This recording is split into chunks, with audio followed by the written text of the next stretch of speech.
Oh, sorry.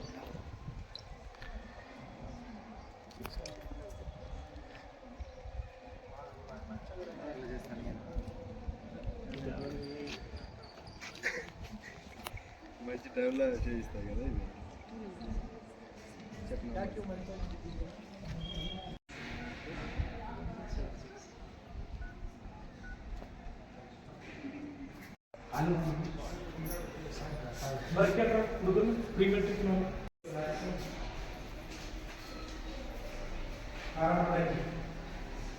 ಬಾದಾಮಿ ಹಾಲು ಅಡಿಗೆ ಅವರು ಕೊಟ್ಟರೆ ಯಾಕೆ ಇದು ಕೊಟ್ಟಿಲ್ಲ, 4 ವಾರ ಕೊಡೋದಲ್ಲ.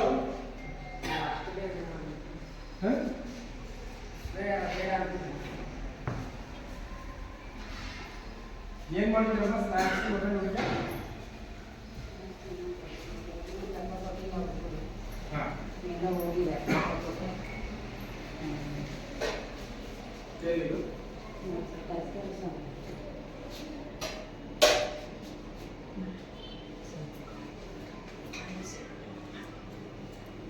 ಎಷ್ಟು ಮಕ್ಕಳು ಅಟೆಂಡೆನ್ಸ್ ತಗೊಳ್ಳಿ, ಯಾರಾದ್ರೂ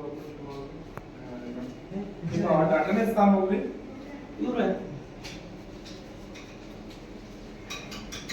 ಅದೇನಿತ್ತು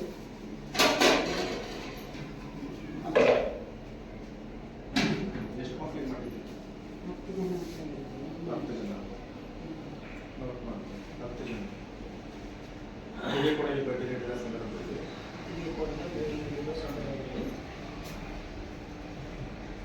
ಜನ ಮಕ್ಕಳಿಗಾಗಿ ಆಹಾರ ಸಿದ್ಧಪಡಿಸಿರುವುದರಲ್ಲಿ ಅಡುಗೆಯವರು ತಿಳಿಸಿದ್ದಾರೆ.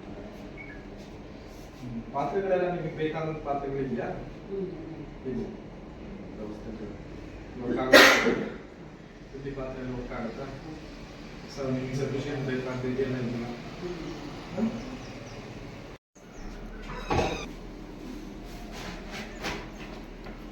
ಏನು ಇಟ್ಟಿದ್ದೀರಿ ಇದರಲ್ಲಿ? ತರಕಾರಿ ಎಷ್ಟು ದಿನ ಕೊಡ್ಬೇಕು? ತರಕಾರಿ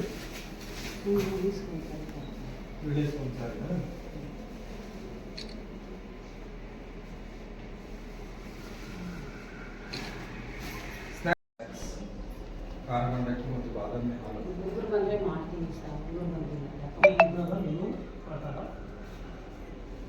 ಭೇಟಿಯ ಸಮಯದಲ್ಲಿ ವಿತರಣೆಯಾಗಿರುವುದನ್ನು ಗಮನಿಸಲಾಗಿದೆ.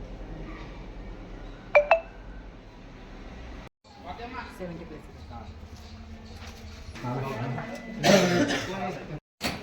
ಸಂಜೆ ಕಾಫಿ ಕೊಡ್ತಾರ? ಅಟೆಂಡೆನ್ಸ್ ಎಷ್ಟಿದೆ? ಸರ್ 26. ಯಾಕಷ್ಟು ಮಕ್ಕಳು ಡಿಫ್ರೆನ್ಸ್ ಇದೆ ಸರ್? ಬೆಳಿಗ್ಗೆ ಸರ್ವರ್ ಬಿಸಿ ಬಂತು, ತೋರಿಸ್ತೀನಿ ಸರ್. ಓಪನ್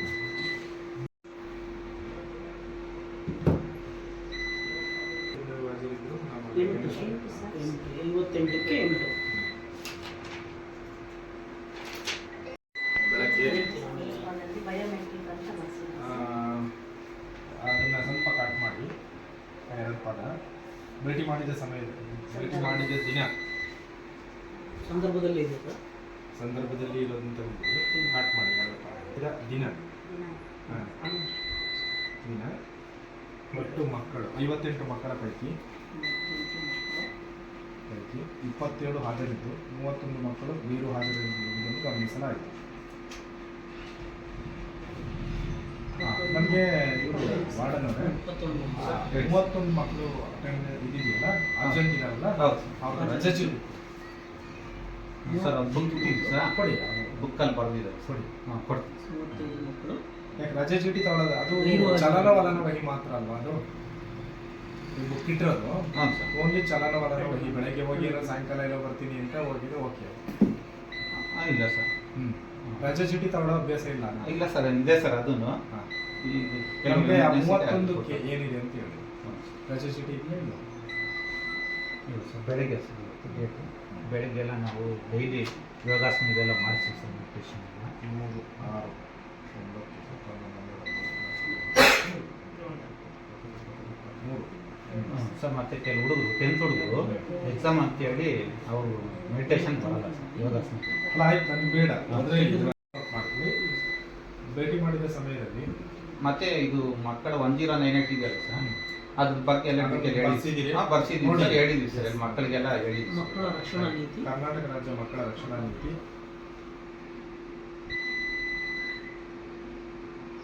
ಕರ್ನಾಟಕ ರಾಜ್ಯ ಮಕ್ಕಳ ರಕ್ಷಣಾ ನೀತಿ 2016 ವಸತಿ ಮೇಡಮ್ ಕೂತ್ಕೊಳ್ಳಿ ನೀವು 16 ವಸತಿ ನಿಲಯದಲ್ಲಿ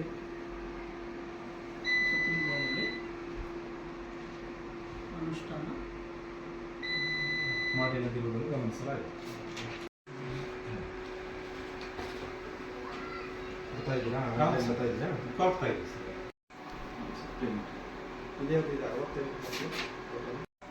ಅಷ್ಟು ಗಬ್ಬಿದೆ.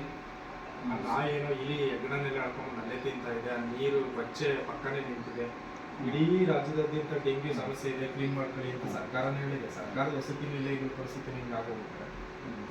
ಮಾಡಿಸಿ ಸರ್, ಆಗಲೇ ಮಾಡಿಸಿದ್ವಿ ಸರ್, 2-3 ಸಾರಿ ಮಾಡಿಸಿದ್ದೀವಿ. ತಿಂಗಳಾನುಗಟ್ಲೆಯಿಂದ ಅದು ಬಿದ್ದಿರೋದು ಮತ್ತೆ ಮೊನ್ನೆದಾಗಿರೋದಲ್ಲ. ಅದೇ ಅದು ಕನಿಷ್ಠ ಪಕ್ಷ ಒಂದು ಹಿಂಗೂ ಗುಂಡಿ ಮಾಡಿದ್ರೆ ಆಯ್ತಲ್ಲ, ಯಾಕೆ ಆ ಥರ? ಸರ್ ಇದು ನಮ್ಮದು ರೆಂಟೆಡ್ ಬಿಲ್ಡಿಂಗ್ ಸರ್. ನಾವು ಅವ್ರಿಗೆ ಹೇಳಿದ್ವಿ ಸರ್, ಎಷ್ಟು ಸಾರಿ ಹೇಳಿದ್ರು ಅವರು ಮಾಡಿಸ್ಕೊಟ್ಟಿದ್ರು ಸರ್. ಅಲ್ಲ ಅವ್ರು ಒಟ್ಟಿಗೆ ಯಾವ್ದು ಜವಾಬ್ದಾರಿ? ನಮ್ದು ಹೊಸ ಬಿಲ್ಡಿಂಗ್ ಆಗ್ತಾ ಇದೆ ಸರ್, ಹಾಗಾಗಿ ಅಲ್ಲಿ ಶಿಫ್ಟ್ ಆಗ್ತೀವಿ ಸರ್. ಅಲ್ಲಿವರೆಗೂ ಇಲ್ಲ ಸರ್, ಮಾಡಿಸ್ತಿಂಗೆ ಇರಲಿ ಅಂತ.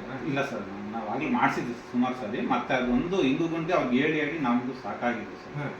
ಮತ್ತೆ ಅಲ್ಲಿ ಆ ಕಡೆ ಲಾಸ್ಟಲ್ಲಿ ಶೌಚಾಲಯ 5 ಪಕ್ಕ ಇದೆಯಾ? ಹೌದು ಸರ್. ಇದು ಪ್ರೀ ಮತ್ತು ಪೋಸ್ಟ್ ಇಬ್ರು ಅಲ್ಲೇ ಬಳಸುವಂಥದ್ದು. ಹೌದೌದು ಸರ್. ಸ್ನಾನಕ್ಕೆ ಮಕ್ಕಳಿಗೆ ಬಿಸಿನೀರು ವ್ಯವಸ್ಥೆ ಇದೆ ಸರ್, ಸೋಲಾರ್ ಇದೆ. ಸೋಲಾರ್ ಹೌದು. ವರ್ಕ್ ಆಗುತ್ತಾ? ಹ್ಞೂ ಸರ್, ವರ್ಕ್ ಆಗುತ್ತೆ. ಸೋಲಾರ್ ಇರುತ್ತೆ, ಸಾಮಾನ್ಯ ವರ್ಕ್ ಆಗಲ್ಲ. ಅದು problem. ಇಲ್ಲ ಸರ್, ವರ್ಕ್ ಆಗುತ್ತೆ.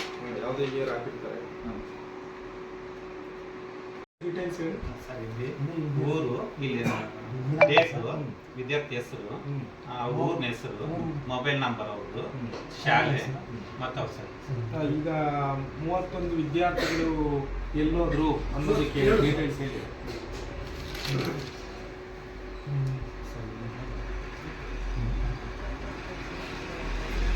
ನೋಟ್ ಮಾಡ್ತೀವಿ. ಸದರಿ ವಸತಿ ನಿಲಯದಲ್ಲಿ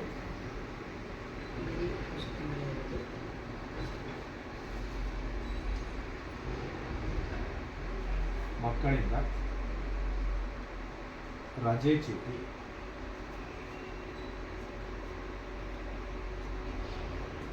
ಪಡೆಯದಿಲ್ಲದಿರುವುದು,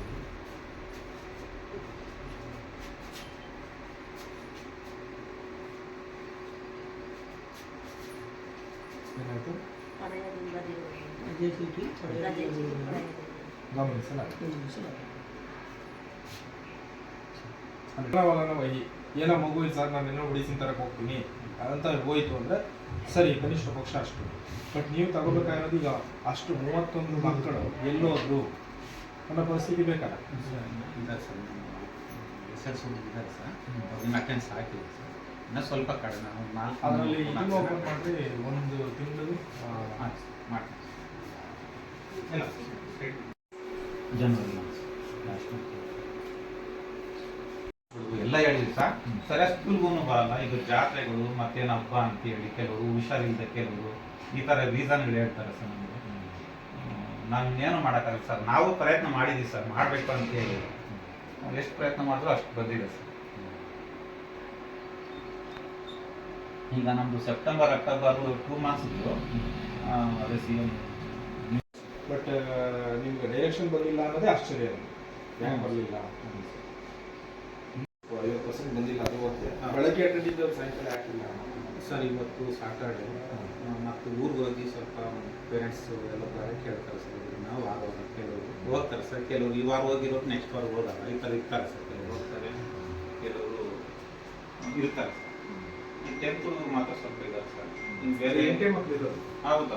ಹೌದು ಮಕ್ಕಳಿದ್ದಾರೆ. ಹೌದು ಸರ್. ಸಮವಸ್ತು ಸರ್ ಸಮವಸ್ತ್ರ ಬಂದಿಲ್ಲ ಸರ್, ಕಳಿಸಿದ್ವಿ ಸರ್.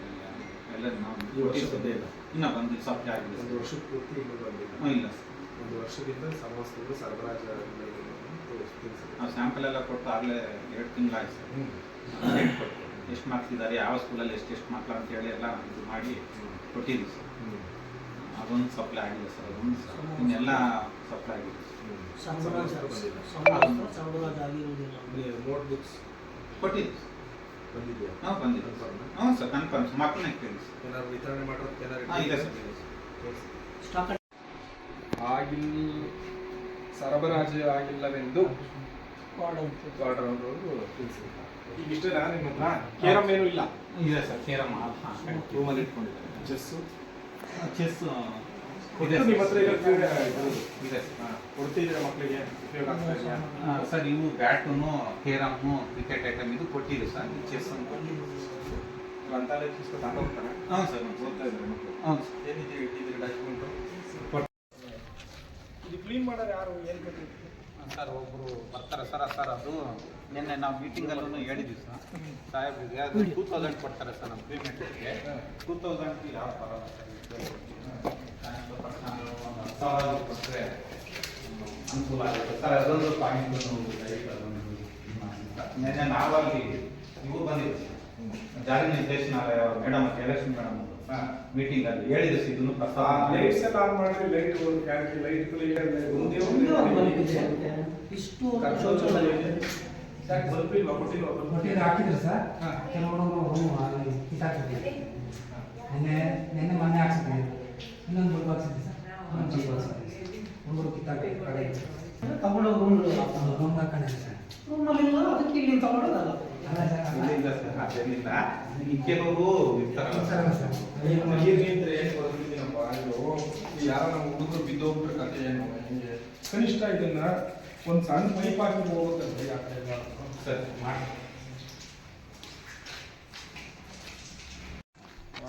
ಏನಾಗಬೇಕು, ವಿಸಿಟ್ ಮಾಡಬೇಕಪ್ಪ. ನಾವು ಲಾಸ್ಟ್ ಮಂತ್ ಮೀಟಿಂಗ್ ತಗೊಂಡಾಗಲೂ ಹೇಳಿದ್ದೀನಿ, ಭೇಟಿ ಮಾಡಿರಿ ತಾಲೂಕು ಲೆವೆಲ್ ಆಫೀಸರ್ಸು ಅಂತ. ನೋಡ್ರಪ್ಪ, ಇದನ್ನೆಲ್ಲ ಆಯೋಗದಿಂದ ಬಂದು ನಾವು ನೋಡಿ ಹೇಳ್ಬೇಕಾಗಿದೆಲ್ಲ. ಶೌಚಾಲಯದ ಮುಂದಿಂದು ನಮ್ಮ ತಹಸೀಲ್ದಾರ್ ಅವರು ಕನಿಷ್ಠ 3 ತಿಂಗಳಿಗೊಮ್ಮೆ ಮಕ್ಕಳ ರಕ್ಷಣಾ ಸಮಿತಿ ಸಭೆ ಮಾಡಬೇಕು. ಸುಡಿಪಿ ಅವರೇ, ನಿಮ್ಮ ತಾಲೂಕಲ್ಲಿ 3 ತಿಂಗಳಿಗೊಮ್ಮೆ ಸಭೆ ನಡೀತಿದೆಯಾ? ನಡೀತಾ ಇದೆ, ಸಮನ್ವಯ ಸಭೆ ನಡೀತಾ ಇದೆ. ಹಾಂ, ಆ ಸಭೆಯಲ್ಲಿ ಇಂಥದ್ದೆಲ್ಲ ಚರ್ಚೆ ಆಗಬೇಕಲ್ಲ. ಇಂಥ ವಿಷಯಗಳೆಲ್ಲ ಇಲ್ಲಿ ಬರಬೇಕು. ಎಲ್ಲಿ ಈ ವಾರ್ಡನ್ ಪತ್ತೆನೇ ಇಲ್ಲ. ಇವರು PU ಕಾಲೇಜು ಇದ್ರದ್ದು ಬಂದಿದ್ದು ಸರ್. ಅವಾಗಲೇ ಇದ್ರು ಸರ್. ನಾನು ಇದ್ದೆ ಸರ್ ಅವಾಗ. ಇದ್ರು ಅವಾಗ. ನಿಮ್ಗೆ ಏನು ನಿಯಮ ಇದೆ? ವಾರ್ಡನ್ ಅವರು ಎಷ್ಟು ಸಮಯದಲ್ಲಿ ಇರಬೇಕು sir? Morning 6 to 11 sir. Evening 4 to 8 ಅಲ್ವಾ? ಹೌದು. ಈಗ ನಾನು ಬಂದಿರೋ ಕರೆಕ್ಟಾಗಿ ಇದೇ ಸಮಯದಲ್ಲಿ ಇದ್ದೀನಿ, 4 to 8 ಅಲ್ಲಿ ಇದ್ದೀನಿ. ಹೌದು. ಇಲ್ಲೂ ಕಾಣಲೇ ಇಲ್ಲ ಅವ್ರಿಗೆ ನನಗೆ. ಸರ್ ಬಂದಿರುತ್ತೆ ಎಲ್ಲ ಇದ್ರು ಅವಾಗಲೇ. ಎಲ್ಲ ರೇಷನ್ ಎಲ್ಲ ಕೊಟ್ಟು ಇದ್ರು ಸರ್. ಎಲ್ಲೋದ್ರು ನಾನು ಬರೋಣ ಅಂತೇಳಿ ಹೋಗಿ ಬಂದೆ. ನೆಕ್ಸ್ಟ್ ಇದರಲ್ಲಿ ಇನ್ನೊಂದು ಶೀಟಲ್ಲಿ ಬರೀತಿರಲ್ಲ, ಪೋಸ್ಟ್ ಮೆಟ್ರಿಕ್ ಅಂತ ಹಾಕಿ ಭೇಟಿಯ ಸಂದರ್ಭದಲ್ಲಿ ಅವರು ವಾರ್ಡನ್ರವರು ಗೈರು ಹಾಜರಾಗಿರುತ್ತಾರೆ, ಇರೋದಿಲ್ಲ. ಮತ್ತು ಅವರ ಕೊಠಡಿ ಲಾಕ್ ಆಗಿರುತ್ತೆ. ಪೋಸ್ಟ್ ಮೆಟ್ರಿಕ್ ಸರ್ ನಮಸ್ತೆ. ಅನಿರೀಕ್ಷಿತವಾಗಿ ಪಾವಗಡಕ್ಕೆ ಭೇಟಿ ನೀಡಿದ ವಿದ್ಯಾರ್ಥಿ ನಿಲಯಕ್ಕೆ ಹಾಂ, ಯಾವ ವಿಚಾರಕ್ಕೆ? ಕಳೆದ 1 ತಿಂಗಳಿಂದ ನಾನು ಪಾವಗಡ ತಾಲೂಕು ಪಂಚಾಯತಿ ಆವರಣದಲ್ಲಿ ತಾಲೂಕು ಮಟ್ಟದ ಅಧಿಕಾರಿಗಳಿಗೆ ಮಕ್ಕಳ ರಕ್ಷಣಾ ನೀತಿ 2016 ಕುರಿತು ಹಾಗೂ ಮಕ್ಕಳ ಪರವಾದಂಥ ಕಾಯ್ದೆಗಳ ಕುರಿತು ತಾಲೂಕು ಮಟ್ಟದ ಅಧಿಕಾರಿಗಳಿಗೆ ಒಂದು ರಾಜ್ಯ ಮಕ್ಕಳ ಹಕ್ಕುಗಳ ರಕ್ಷಣಾ ಆಯೋಗದ ವತಿಯಿಂದ ತರಬೇತಿಯನ್ನು ಹಮ್ಮಿಕೊಂಡಿದ್ವಿ. ಹಾಂ ಸರ್. ಹಾಗೆಯೇ ಕಳೆದ ಒಂದು 8 ತಿಂಗಳ ಹಿಂದೆ ಈ ತಾಲೂಕಿನಲ್ಲಿ ತಾಲೂಕು ಮಟ್ಟದ ಮಕ್ಕಳ ರಕ್ಷಣಾ ಸಮಿತಿಯ ಪ್ರಗತಿ ಪರಿಶೀಲನಾ ಸಭೆಯನ್ನು ಕೂಡ ನಾನು ನಡೆಸಿದ್ದೆ. ಹಾಂ ಸರ್. 1 ತಿಂಗಳಿಂದ ನಡೆದಂಥ ತರಬೇತಿಯಲ್ಲಿ ನಾನು ಹಾಜರಿದ್ದಂಥ ಎಲ್ಲ ಅಧಿಕಾರಿಗಳಿಗೆ ಇವತ್ತೇನು ನಾವು ತರಬೇತಿ ಮಾಡಿದ್ವಿ ಕರ್ನಾಟಕ ರಾಜ್ಯ ಮಕ್ಕಳ ರಕ್ಷಣಾ ನೀತಿ 2016, ಅದು ನಿಮ್ಮ ಎಲ್ಲ ಶೈಕ್ಷಣಿಕ ಸಂಸ್ಥೆಗಳಲ್ಲಿ, ಶಾಲೆ ಇರ್ಬೋದು, ಅಂಗನವಾಡಿ ಇರ್ಬೋದು ಮತ್ತು ವಸತಿ ಶಾಲೆಗಳಲ್ಲಿ ಇರ್ಬೋದು, ಕಡ್ಡಾಯವಾಗಿ ಅನುಷ್ಠಾನ ಆಗಬೇಕು. ನಾನು 1-1.5 ತಿಂಗಳಾದ ನಂತರ ಅನಿರೀಕ್ಷಿತ ಭೇಟಿ ಮಾಡ್ತೀನಿ ಅಂತ ಸ್ಪಷ್ಟವಾಗಿ ಹೇಳಿದ್ದೆ. ಆ ಹಿನ್ನೆಲೆಯಲ್ಲಿ ಈ ದಿನ ನನ್ನ ಅನ್ಯ ಕಾರ್ಯನಿಮಿತ್ತ ಪಾವಗಡ ತಾಲೂಕಿಗೆ ಬಂದು ಒಂದು 3 ವಸತಿ ನಿಲಯಗಳಿಗೆ ಭೇಟಿ ಮಾಡೋಣ, ನೋಡೋಣ ಹೇಗೆ ಅನುಷ್ಠಾನ ಆಗಿದೆ ಅಂತೇಳಿ ನಾನು ಈ ದಿನ ನಮ್ಮ ಪಾವಗಡ ಪಟ್ಟಣದ ಹಿಂದುಳಿದ ವರ್ಗಗಳ ಕಲ್ಯಾಣ ಇಲಾಖೆಗೆ ವ್ಯಾಪ್ತಿಗೆ ಬರುವಂಥ ಡಿ ದೇವರಾಜ ಅರಸು ಮೆಟ್ರಿಕ್ ಪೂರ್ವ ಬಾಲಕಿಯರ ವಿದ್ಯಾರ್ಥಿ ನಿಲಯಕ್ಕೆ ಭೇಟಿ ಮಾಡಿದೆ. ಹಾಗೆ ಸೋಷಿಯಲ್ ವೆಲ್ಫೇರ್ ಡಿಪಾರ್ಟ್ಮೆಂಟ್ನ 2 pre matric and post matric 2 ವಸತಿ ನಿಲಯಗಳಿಗೆ ನಾನು ಭೇಟಿ ಮಾಡಿದ್ದೀನಿ.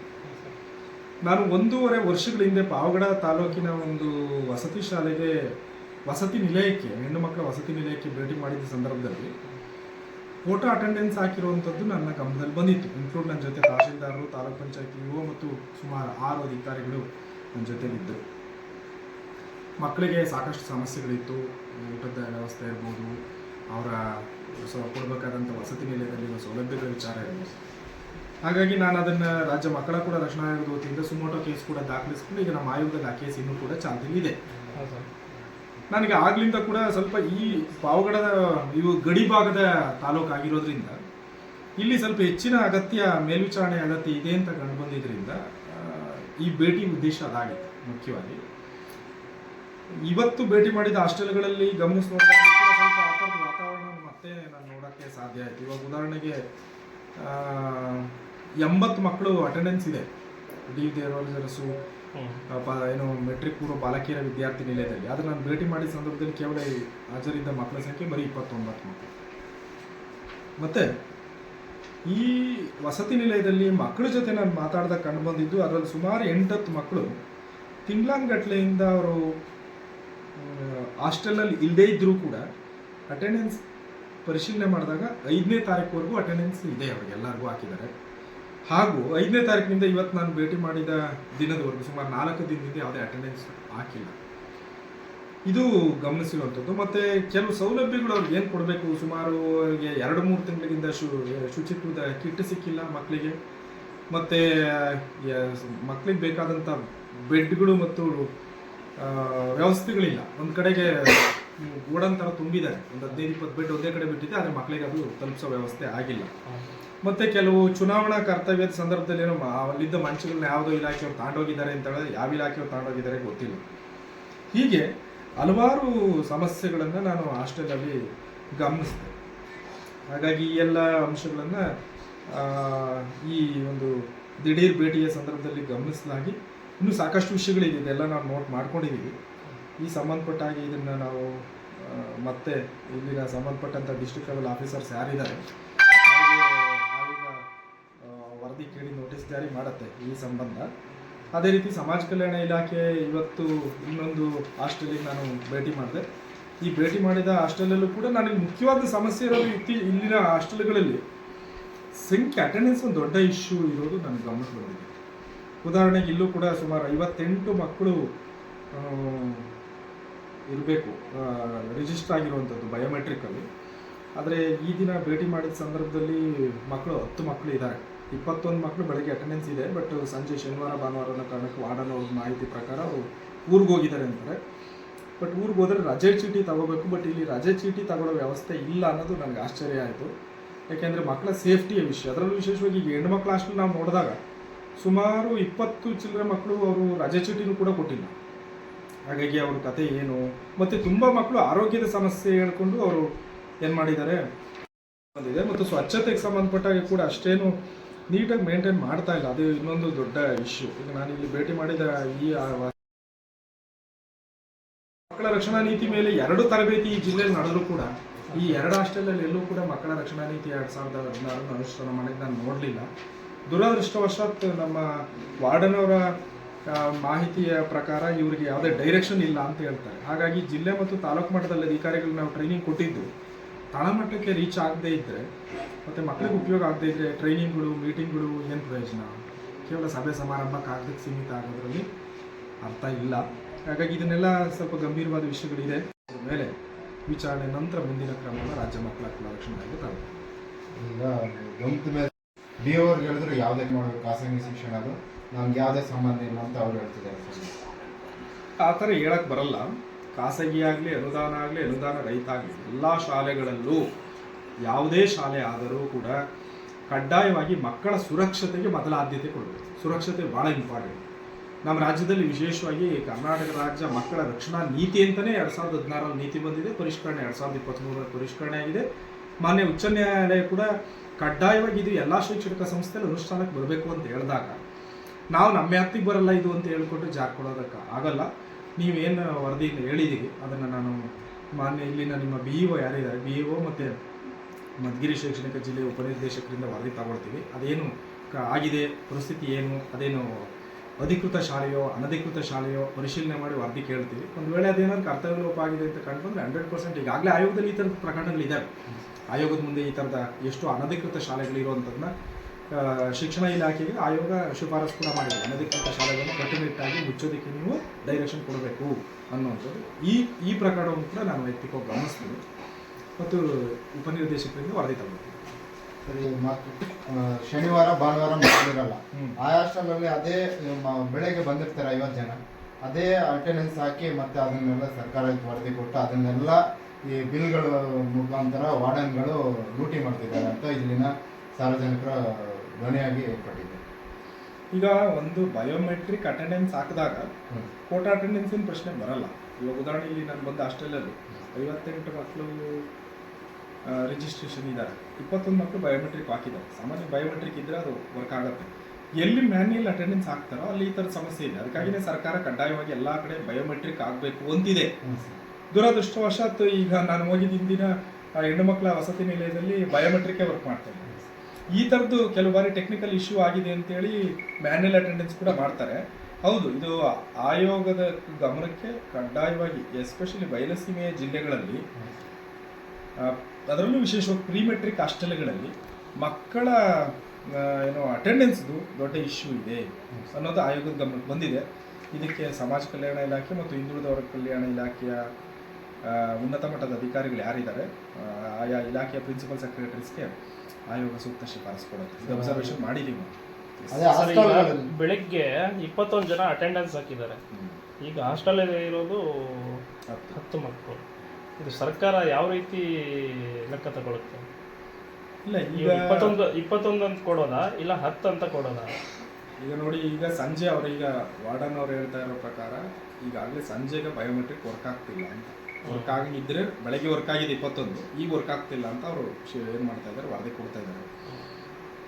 ಇದರ ಅರ್ಥ ಒಂದು ಬಯೋಮೆಟ್ರಿಕ್ ವರ್ಕ್ ಆಗಲಿಲ್ಲ ಅಂತಂದ್ರೆ ಒಂದು ಕನಿಷ್ಠ ಮ್ಯಾನ್ಯಲ್ ಅಟೆಂಡೆನ್ಸ್ ಆದರೂ ಮೇಂಟೈನ್ ಮಾಡಬೇಕು. ಅದಾಗಿಲ್ಲ. ಅವ್ರ ಇಲಾಖೆ ಜಂಟಿ ನಿರ್ದೇಶಕರಿಂದ ಇದನ್ನು ವರದಿ ತಗೊಳ್ತೀವಿ. ಇದೆಲ್ಲ ಡೀಟೇಲ್ಸ್ ಈಗಾಗಲೇ ಸುಮಾರು ನನ್ನ ಜೊತೆಗೆ 4 ಇಲಾಖೆ ಅಧಿಕಾರಿಗಳಿದ್ದಾರೆ. ಅವರ ಸಮ್ಮುಖದಲ್ಲಿ ಇದೆಲ್ಲ ಕೂಡ ಡೀಟೇಲ್ ವರದಿ ಮಾಡ್ಕೊಂಡಿದ್ದೀವಿ. ಈ ಎಲ್ಲ ವಿಚಾರಗಳನ್ನು ಕೂಡ ವಿಚಾರಣೆಯ ಸಂದರ್ಭದಲ್ಲಿ ಆಯೋಗ ಪರಿಶೀಲನೆ ಮಾಡಿದೆ.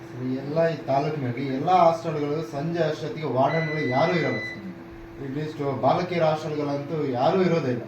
ಒಬ್ಬೊಬ್ಬರಿಗೆ 4 ಹಾಸ್ಟೆಲ್ ಇನ್ಚಾರ್ಜ್ ಕೊಟ್ಟಿರ್ತಾರೆ. ಬೇಕಾದ್ರೆ ಇಲ್ಲಿ ನೋಡಿ ಸರ್, 4 ಹಾಸ್ಟೆಲ್ ಒಬ್ರು ಕೊಟ್ಟಿದ್ದಾರೆ ಶೋಭಾನ್ ಅವ್ರಿಗೆ. ಅಲ್ಲಿ ಆ ಅಮ್ಮ ಇರೋದೇ ಇಲ್ಲ ಸರ್. ಇದು ಆಕ್ಚುಲಿ ಒಂದು ರಾಜ್ಯದಾದ್ಯಂತ ಇರುವ ಒಂದು ಪಾಲಿಸಿ ಲೆವೆಲ್ ಇಶ್ಯೂ. ಬಹುಪಾಲು ಜಿಲ್ಲೆಗಳಲ್ಲಿ, ನಾನು ಇತ್ತೀಚೆಗೆ ಉತ್ತರ ಕನ್ನಡ ಜಿಲ್ಲೆ, ಉಡುಪಿ ಜಿಲ್ಲೆಯಲ್ಲೆಲ್ಲ ಪ್ರವಾಸ ಮಾಡಿದೆ. ತುಂಬ ಜಿಲ್ಲೆಗಳಲ್ಲಿ ಇದೇ ಪ್ರಾಬ್ಲಮ್ ಇದೆ. ಒಬ್ಬೊಬ್ಬ ವಾರ್ಡನ್ಗೆ 3-4 ಹಾಸ್ಟೆಲ್ಗಳ ಜವಾಬ್ದಾರಿಗಳನ್ನ ಕೊಡ್ತಾ ಇರೋದು, ಸಾಕಷ್ಟು ಸಿಬ್ಬಂದಿ ಇಲ್ಲದೆ ಇರೋದು. ಹಾಗಾಗಿ ಇದನ್ನು ಇದು ಜಿಲ್ಲೆ ಮತ್ತು ತಾಲೂಕು ಹಂತದಲ್ಲಿ ಅಡ್ರೆಸ್ ಮಾಡೋಕ್ಕಾಗದೇ ಇರೋ ವಿಷಯ. ಇದನ್ನು ರಾಜ್ಯ ಮಟ್ಟದಲ್ಲಿ ಅಡ್ರೆಸ್ ಮಾಡಬೇಕಾಗಿರುವಂಥದ್ದು ಸಂಬಂಧಪಟ್ಟ ಇಲಾಖೆ ಪ್ರಿನ್ಸಿಪಲ್ ಸೆಕ್ರೆಟರಿಗೆ ಇದನ್ನು ನಮ್ಮ ಅಬ್ಸರ್ವೇಷನ್ಸ್ ಏನಿದೆ. ಈಗ ನಾವು ಇಲ್ಲಿ ರಾಜ್ಯ ಮಕ್ಕಳ ಕೂಡ ರಕ್ಷಣಾ ಆಯೋಗದ ವತಿಯಿಂದ ಪ್ರತಿ ತಾಲೂಕು ಜಿಲ್ಲಾ ಮಟ್ಟದಲ್ಲಿ ಹೇಗೆ ಸಭೆಗಳು ನಡೆಯುತ್ತೋ, ಪ್ರತಿ ತಿಂಗಳಲ್ಲಿ ಒಂದು ದಿನವನ್ನು ನಾವು ಕಡ್ಡಾಯವಾಗಿ ಸ್ಟೇಟ್ ಲೆವೆಲ್ ಒಂದು ಇಲಾಖೆಯಿಂದ ರಿವ್ಯೂ ಮಾಡ್ತೀವಿ. ಆ ಸಂದರ್ಭದಲ್ಲಿ ಈ ಇಲಾಖೆದು ಬಂದ ಸಂದರ್ಭದಲ್ಲಿ ಸ್ಟೇಟ್ ಲೆವೆಲಲ್ಲಿ ಇಶ್ಯೂ ಚರ್ಚೆ ಮಾಡ್ತೀವಿ. ಎಸ್ಪೆಷಲಿ ಗ್ರಾಮೀಣ ಭಾಗದಲ್ಲಂತೂ ಒಂದು ವಾರಕ್ಕೆ ಒಂದ್ಸತಿ ವಿಸಿಟ್ ಮಾಡ್ತಾರೆ ಸರ್ ವಾರ್ಡನ್. ಯಾರು ಹೋಗೋದು ಮಾಡಬಾರ್ದು. ಆ ಥರದ ಅದಕ್ಕೆ ಕರ್ತವ್ಯ ಲೋಪ ಆಗುತ್ತೆ. ಈಗ ನಾವು ಕೂಡ ಆ ಕಾರಣಕ್ಕೆ ನಾನು ಕರೆಕ್ಟಾಗಿ 4 ಗಂಟೆಯ ಸಂದರ್ಭದಿಂದ ಏನು ಮಾಡ್ತಾ ಇರೋದು, ನೋಡಿ ಸರ್, ಭೇಟಿ ಮಾಡ್ತಾ ಇರೋದು. ಈಗ ನೀವು ಬಂದಿದ್ರೆ ಅಂತ ಗೊತ್ತಿದ್ರು ಬಂದಿಲ್ಲ ಸರ್. ಈಗ ಪೋಸ್ಟ್ ಮೆಟ್ರಿಕ್ ಹಾಸ್ಟೆಲಲ್ಲೇ ಆ ವ್ಯಕ್ತಿ ಯಾರು ಇಲ್ಲೇ ಇಲ್ಲ ಈಗ. ಹಾಗಾಗಿ ಇದನ್ನ ಇದು ಒಂದೇ ಇಲಾಖೆ ಅಲ್ಲ, ಸೋಷಿಯಲ್. ಹಾಗಾಗಿ ಅವ್ರ ಕಡೆಯಿಂದ ವರದಿ ತಗೊಳ್ತೀವಿ. ನೋಟ್ ಆಗಿದೆ ಅದು ಈಗಾಗಲೇ. ಸಂಬಂಧಪಟ್ಟವ್ರ ಮೇಲೆ ಶಿಸ್ತು ಕ್ರಮ ಶಿಫಾರಸು ಮಾಡುತ್ತೆ. ಅಂದರೆ ಯಾವುದೇ ಕಾರಣಕ್ಕೆ ಆಯೋಗ ಸಲ್ಲಿಸಲ್ಲ. ಹೆಣ್ಮಕ್ಳು ಮತ್ತು ಗಂಡು ಮಕ್ಕಳ ವಿದ್ಯಾರ್ಥಿ ನಿಲಯಕ್ಕೆ ವಾಚ್ಮ್ಯಾನ್ಗಳು ಇರಲ್ಲ. ಇದ್ರೂ ಗೇಟ್ ಬಾಗಿಲು ಕ್ಲೋಸ್ ಮಾಡೋದಾಗಲಿ ಆ ಥರದ್ದಿಲ್ಲ. ಲೋಕಲ್ ವಿದ್ಯಾರ್ಥಿಗಳು ಪುಡಿ ರೌಡಿಗಳು ಬಂದು ಹಾಸ್ಟೆಲ್ ಒಳಗಡೆ ನುಗ್ಗಿ ಗಲಾಟೆ ದಾಂಧಲೆ ಮಾಡಿ ಎದುರಿಸಿ ಇದೆಲ್ಲ ಗಲಾಟೆಗಳು ನಡೀತಾ ಇದೆ. ಆದರೆ ಯಾವುದೇ ರೀತಿ ಪೊಲೀಸು ಕಂಪ್ಲೇಂಟು ಕೊಡ್ತಾ ಇಲ್ಲ. ವಿದ್ಯಾರ್ಥಿ ನಿಲಯದ ಪಾಲಕರ ಗಲಾಟೆಗಳಾಗಿರೋದು, ನುಗ್ಗಿ ಗಲಾಟೆ ಮಾಡಿರೋ ಪ್ರಕರಣ ಇದೆಯಪ್ಪ ಗೊತ್ತಿಲ್ಲ, ಗಮನಕ್ಕೆ ಅಲ್ಲ ಸರ್. ಈಗ ನಡೆದು 4-5 ದಿನ ಆದಮೇಲೆ ಗಮನಕ್ಕೆ ಬರುತ್ತೆ. ಆಗ ಏನು ಮಾಡೋಕ್ಕಾಗುತ್ತೆ, ಹಾಸ್ಟೆಲ್ ವಿದ್ಯಾರ್ಥಿಗಳು ಸುಮ್ಮನಾಗ್ತಾರೆ. ಮತ್ತು ನಾವು ವಿದ್ಯಾರ್ಥಿಗಳು ಪೊಲೀಸು ಸ್ಟೇಷನ್ನು ಮತ್ತೊಂದು ತಂದೆ ತಾಯಿ ಎದುರ್ಕೊಂಡು ಸುಮ್ಮನಾಗ್ತಾರೆ. ಬಟ್ ಇದು ಲೋಕಲ್ ಪುಡಿ ರೌಡಿಗಳು ಬರೀ ಇದೇ ದಂಧೆ ಮಾಡ್ಕೊತಾ ಇದ್ದಾರೆ. ಸಂಜೆ ಆಯಿತು ಅಂದರೆ ಎಲ್ಲೋ ಏನೋ ಮಾಡ್ಕೊಳ್ಳೋದು, ಬಂದು ಹಾಸ್ಟೆಲ್ಗೆ ಊಟ ಮಾಡೋದು, ಹಾಸ್ಟೆಲ್ ಮಕ್ಕಳ ಜೊತೆ ಇದು ಮಾಡೋದು, ಅವ್ರ ಜೊತೆನೇ ವ್ಯವಹಾರ ಮತ್ತೊಂದು ಯಾವುದೇ ಕಾರಣಕ್ಕೆ ಇದು ದುಶ್ಚಟ ತಾಣ ಆಗ್ತಾ ಇದೆ ಸರ್. ಸರ್ ಪಾವರದಲ್ಲಿ BCM ಮಾಸ್ಟ್ರು ಹಿಂಭಾಗ ಅದೇ ಮಾಡ್ತಾರೆ ಸರ್. ಮಕ್ಕಳು ಬರ್ತಾರೆ, ಎಣ್ಣೆ ಕುಡಿದ್ಬಿಟ್ಟು ಬಾಟ್ಲಿ ಹಾಕ್ತಾರೆ, ಎಲ್ಲ ಅದು ನೋಡಬೇಕು. ಎಷ್ಟು ಪೊಲೀಸವ್ರಿಗೆ ಇನ್ಫಾರ್ಮ್ ಮಾಡಿದ್ರು ಬರಲ್ಲ. ಇಲ್ಲಿ ಪೊಲೀಸ್ ಇಲಾಖೆ ಕೂಡ ಯಾವುದೇ ರೀತಿ ಕ್ರಮ ಹಾಸ್ಟೆಲ್ ಕ್ಲೋಸಿಂಗ್ ಟೈಮು ಅಥವಾ 8 ಗಂಟೆ 9 ಗಂಟೆ ಟೈಮಲ್ಲಿ ಒಂದು ಬೀಟ್ ಅನ್ನೋದು ಆಗ್ತಾನೆ ಇಲ್ಲ ಅಂತ. ಸರಿ, ಈಗ ಈ ವಿಷಯ ನಮ್ಮ ಗಮನದಲ್ಲಿ ಇರಲಿಲ್ಲ, ನೀವು ತರ್ತಾ ಇದ್ದೀರಿ ಈ ಗಮನಕ್ಕೆ. ನಾನು ಇವತ್ತು ನನ್ನ ಅಬ್ಸರ್ವೇಷನ್ನ ಈ ತಾಲೂಕಿನ ತಹಸೀಲ್ದಾರ್ಗೆ ತರ್ತೀನಿ. ನಂಬರ್ 1. ನಂಬರ್ 2, ಪೊಲೀಸ್ ಇಲಾಖೆಗೆ ಸಂಬಂಧಪಟ್ಟಾಗ ಈಗಾಗಲೇ ಇವತ್ತೇನು ಪೊಲೀಸ್ ಠಾಣೆಯಲ್ಲಿ ನಮ್ಮ ಜೂನಿಯರ್ ಜಸ್ಟಿಸ್ ಆಕ್ಟ್ ಪ್ರಕಾರ ಕಡ್ಡಾಯವಾಗಿ ಪ್ರತಿ ಪೊಲೀಸ್ ಠಾಣೆಯಲ್ಲಿ SJPU ಅಂತ ಇರುತ್ತೆ, ಒಂದು ಘಟಕ ಇದೆ, ಸ್ಪೆಷಲ್ ಜೂನಿಯರ್ ಪೊಲೀಸ್ ಯೂನಿಟ್ ಅಂತ ಜವಾಬ್ದಾರಿ. ಹಾಗಾಗಿ ಪೊಲೀಸ್ ಇಲಾಖೆಗೆ ಈ ವಿಷಯ ಪಾವಗಡದಲ್ಲಿ ವಿಶೇಷ ಆದ್ಯತೆ ವಹಿಸೋದಕ್ಕೆ ಸಂಬಂಧಪಟ್ಟಾಗ ನಾನು ಈ ಜಿಲ್ಲೆ SP ಅವ್ರ ಜೊತೆಗೆ ಮತ್ತು ಅಡಿಷನಲ್ SP ಅವ್ರ ಜೊತೆ ಮಾತಾಡ್ತೀನಿ. ಸರ್, ಇನ್ನು ಈ ತಾಲೂಕಲ್ಲಿ ಹಾಸ್ಟೆಲ್ನಲ್ಲಿ ಹಾಲು ಆಗಿರ್ಬೋದು, ಇಲ್ಲ ಕಾಫಿ ಆಗ್ಬೋದು, 2 ಲೀಟ್ರ್ ಹಾಲು ತಗೊಂಡ್ಬರ್ತಾರೆ. ಅದರಲ್ಲಿ 5 ಲೀಟ್ರು ನೀರು ಹಾಕ್ತಾರೆ ಸರ್. ಅದ್ರ ಬಗ್ಗೆ ಏನು ನೋಡಿ, ಈಗ ಇತ್ತೀಚೆಗೆ ಇಲ್ಲೊಂದು ಪ್ರಕರಣ ಬಂದಿತ್ತು. ಉದಾಹರಣೆಗೆ ಇಲ್ಲೇನೋ ಒಂದಷ್ಟು ಅಂಗನವಾಡಿ ಮೆಟೀರಿಯಲ್ನೆಲ್ಲೋ ಮಾರಿದ್ದಾರೆ ಅಂತ ಒಂದು ಪ್ರಕರಣ ಬಂದಿತ್ತು, ಅದು ನಮ್ಮೂರಿಗೂ ಬಂದಿತ್ತು. ಆ ಸಂದರ್ಭದಲ್ಲಿ ಇದ್ರ ಬಗ್ಗೆ ಎಲ್ಲ ಸೂಕ್ತ ಕ್ರಮ ತಗೊಳ್ಳಿ ಅಂತ ಹೇಳಿದ್ದೀವಿ. ನೋಡಿ, ಏನೇ ಆದರೂ ಕೂಡ ಮೇಲ್ಮಟ್ಟದ ಅಧಿಕಾರಿಗಳು ಭೇಟಿ ಮಾಡಿದಾಗ ಹಾಸ್ಟೆಲ್ಗಳಲ್ಲಿ ಸುಧಾರಣೆ ಮಾಡೋಕ್ಕೆ ಸಾಧ್ಯ ಆಗುತ್ತೆ. ಉದಾಹರಣೆಗೆ ತಹಸೀಲ್ದಾರ್ ಅವರು ಕಡ್ಡಾಯವಾಗಿ 1 ತಿಂಗಳಿಗೆ 2 ಕನಿಷ್ಠ ಹಾಸ್ಟೆಲ್ನಾದರೂ ಭೇಟಿ ಮಾಡಬೇಕು, AC 1 ಹಾಸ್ಟೆಲ್ನಾದರೂ ಭೇಟಿ ಮಾಡಿ ವರದಿ ಕೊಡಬೇಕು ಅಂತ ಸರ್ಕಾರದ ಇಲಾಖೆಯಲ್ಲಿ ಸುತ್ತೋಲೆ. ಯಾವಾಗ ತಾಲೂಕು ಮಟ್ಟ ಮತ್ತು ಡಿಸ್ಟ್ರಿಕ್ಟ್ ಲೆವೆಲ್ ಆಫೀಸರ್ಸು ಹಾಸ್ಟೆಲಿಗೆ ಬಂದು ಭೇಟಿ ಮಾಡ್ತಾ ಹೋಗ್ತಾರೋ ಆಗ ಹಾಸ್ಟೆಲ್ಗಳಲ್ಲಿ ಸುಧಾರಣೆ ಆಗುತ್ತೆ. ಇಲ್ಲ ಅಂತಂದರೆ ಸುಮ್ಮನೆ ಏನಾಗುತ್ತೆ, ಕಾಟಾಚಾರಕ್ಕೆ ವಿಸಿಟ್ಗಳು ಮಾಡಿದ್ರೆ ಏನು ಉಪಯೋಗ ಅಲ್ಲ. ವರದಿಗಾಗಿ ಕನಿಷ್ಠ ಭೇಟಿ ಮಾಡಿದಾಗ ಸುಧಾರಣೆ ಆಗುತ್ತೆ. ನಾನು ಇಲ್ಲೂ ಕೂಡ ಎಸ್ಪೆಷಲಿ ಈಗ ನಾನು ಈ ರಾಜ್ಯ ಮಕ್ಕಳ ಹಕ್ಕುಗಳ ರಕ್ಷಣಾ ಆಯೋಗದ ವತಿಯಿಂದ ಬೇರೆ ಬೇರೆ ಜಿಲ್ಲೆಯಲ್ಲಿ ಇದನ್ನು ಸುಧಾರಣೆ ಆಗಬೇಕು ಅನ್ನೋ ಕಾರಣಕ್ಕೆ ತಹಸೀಲ್ದಾರರು, ತಾಲೂಕ್ ಪಂಚಾಯತ್ ಇಒಗಳು ಮತ್ತು CDPOಗಳ ಜಂಟಿ ಸಭೆ ಕೂಡ ನಡೆಸ್ತಾ ಇದ್ದೀವಿ. ತುಮಕೂರು ಜಿಲ್ಲೆಯಲ್ಲಿ ಈಗಾಗಲೇ ಈ ಸಭೆ ನಡೆಸಿ ಕಡ್ಡಾಯವಾಗಿ ತಹಸೀಲ್ದಾರ್ಸ್ ಹಂತದಲ್ಲಿ ತಾಲೂಕು ಮಟ್ಟದ ಮಕ್ಕಳ ರಕ್ಷಣಾ ಸಮಿತಿ ಕ್ರಿಯಾಶೀಲವಾಗಿ ಕೆಲಸ ಆಗಬೇಕು ಮತ್ತು CDPO 3 ತಿಂಗಳಿಗೊಮ್ಮೆ ಸಮನ್ವಯ ಸಭೆಯನ್ನು ಕರೀತಾರೆ. ಈಗ ನಿಮ್ಮ ತಾಲೂಕಿಗೆ, ಯಾವುದೇ ತಾಲೂಕಿಗೆ ತಾಲೂಕು ಮಕ್ಕಳ ರಕ್ಷಣಾ ಸಮಿತಿಯ ಸದಸ್ಯ ಕಾರ್ಯದರ್ಶಿ CDPO ಆಗಿರ್ತಾರೆ. ಅವರ ಸಮಿತಿಯ ಸಭೆಯಲ್ಲಿ ಕರೆದಾಗ ಈ ಎಲ್ಲ ಇಲಾಖೆಗಳು ಚರ್ಚೆ ಆಗಬೇಕು ಈ ಥರದ ವಿಷಯಗಳು. ಅದನ್ನು ನಾನು ಸಂಬಂಧಪಟ್ಟಂಥ ಇಲ್ಲಿ ನಿಮ್ಮ ತಾಲೂಕಿನ ತಹಸೀಲ್ದಾರಿಗೆ ವಿಶೇಷ ಆದ್ಯತೆ ಕೊಟ್ಟು ಹೇಳ್ತೀನಿ. ಇವತ್ತು ನಿಮ್ಮ ಅಭಿಪ್ರಾಯಗಳು ಕೊಟ್ಟಿದ್ದೀರಿ, ನಾನು ಒಬ್ಸರ್ವ್ ಮಾಡಿದ್ದೀನಿ ಕೆಲವೊಂದು. ಸರ್, ಇನ್ನೊಂದು ವರದಿ ತರಿಸ್ಕೊಳ್ತೀನಿ, ನೋಡೋಣ ಅವ್ರು ಎಲ್ಲೆಲ್ಲಿ ಭೇಟಿ ಮಾಡಿದ್ದಾರೆ, ಏನು ಎತ್ತ ಅನ್ನೋದ್ರ ಬಗ್ಗೆ. ಯಾಕೆಂದರೆ ಸ್ವಲ್ಪ ಗಂಭೀರವಾಗಿದೆ, ಟೌನ್ನಲ್ಲಿರೋ ಹಾಸ್ಟೆಲ್ಗಳ ಪರಿಸ್ಥಿತಿನೇ ಇಲ್ಲಿ ಇಷ್ಟು ಕಷ್ಟದಾಯಕವಾಗಿದೆ. ಹಾಗಾಗಿ ನನಗೆ ರಿಮೋಟ್ ಪ್ಲೇಸಲ್ಲಿ ಎಷ್ಟು ಸಮಸ್ಯೆ ಇರ್ಬೋದು ಅಂತ ಅರ್ಥ ಆಗ್ತಾ ಇದೆ. ಹಾಗಾಗಿ ನಾನು ಈಗ ಹಾಸ್ಟೆಲ್ಗಳಿಗೆ ಇಲ್ಲಿ ಸುಮಾರು 3 ಹಾಸ್ಟೆಲ್ ಸಾಯಂಕಾಲದಿಂದ ನಾನು ಭೇಟಿ ಮಾಡಿದೆ, ಸ್ವಲ್ಪ ಡೀಪಾಗಿ ಚೆಕ್ ಮಾಡಿದೆ ಎಲ್ಲ ದಾಖಲೆಗಳನ್ನೆಲ್ಲನೂ ಕೂಡ ಗಮನಿಸಿದ್ದೀನಿ. ಸಾಕಷ್ಟು ವಿಷಯಗಳನ್ನು ಐ ಥಿಂಕ್ ನಾನೊಂದು ಪ್ರತ್ಯೇಕವಾದ ಸಭೆ, ವಸತಿ ನಿಲಯಗಳ ಗುಣಮಟ್ಟವನ್ನು ಇನ್ಕ್ರೀಸ್ ಮಾಡೋದಕ್ಕೆ ಒಂದು ಪ್ರತ್ಯೇಕ ಸಭೆ ಮಾಡ್ತೀವಿ ಅಂತ. ಸುದ್ದಿ ಮಾಡಿದ್ದು SC ಕಾಲೋನಿಯಲ್ಲಿ ಸಮುದಾಯ ಭವನದಲ್ಲಿ ಅಂಗನವಾಡಿ ಕೇಂದ್ರ ನಡೀತಿದೆ ಸರ್. ಎಲ್ಲಿ? ಕ್ಯಾಪ್ಗನ್ ಕೇರ್ ಅಂತ ನಾಗರಮಠಕ್ಕೆ ಹೋಗಿ ಅದನ್ನೊಂದು ಸ್ಟೋರಿನೂ ಮಾಡಿದ್ವಿ. ಮಾಡಿ ಹತ್ರ 1 ವರ್ಷ ಆಗಿರ್ಬೇಕು ಸರ್. ಅದು ಇಲ್ಲಿನವ್ರಿಗೂ ಒಂದು ಸೈಟು ಪಂಚಾಯತಿ ಅವ್ರನ್ನ ಅದೇನು ಸಮಸ್ಯೆ? ನರೇಗಾದಲ್ಲಿ ಮಂತ್ ಸ್ಯಾಂಕ್ಷನ್ ಬಂದಿದೆ, ಕಾರ್ಯಾದೇಶ ಬಂದಿದೆ ಸರ್. ಆಗಿದೆಯಾ? ಏನು ಸೈಟ್ ಗುರ್ತಿಸಿದಾರಾ? ಸೈಟ್ ಗುರ್ತಿಸಿ ಕಟ್ಟಡಕ್ಕೆ ನರೇಗಾ ಇದರಿಂದ ಆಗಿದೆ ಸರ್. ನಿಮ್ಮ ಇಲಾಖೆದು 50% ಬರಬೇಕಲ್ಲ, ಅದು ಮ್ಯೂಚುವಲ್ ಗ್ರಾಂಟ್ ತಾನೆ. ನರೇಗಾ 50, ನಿಮ್ಮದು 50. ನಿಮ್ಮದು ಬಂದಿದೆಯಾ ಸರ್? ಅದು ಮುಂಚೆ ಇತ್ತು ಸರ್, ಹಾಂ, ಹೊಂದಾಣಿಕೆ. ಹಾಂ, ಈಗ ಡೈರೆಕ್ಟು ಫುಲ್ ಅಮೌಂಟು ಅವರೇ ಮಾಡ್ತಾರೆ. ಹಾಂ. ನಮ್ಗೆ ನಮ್ಮ ಇಲಾಖೆಯಿಂದ ಅರ್ಧ ಭರಿಸೋದು ಅದು ಇಲ್ಲ ಸರ್. ಡೈರೆಕ್ಟ್ ಫುಲ್ ಅಮೌಂಟ್ ಅವ್ರಿಗೆ ಹೋಗ್ತದೆ ಸರ್.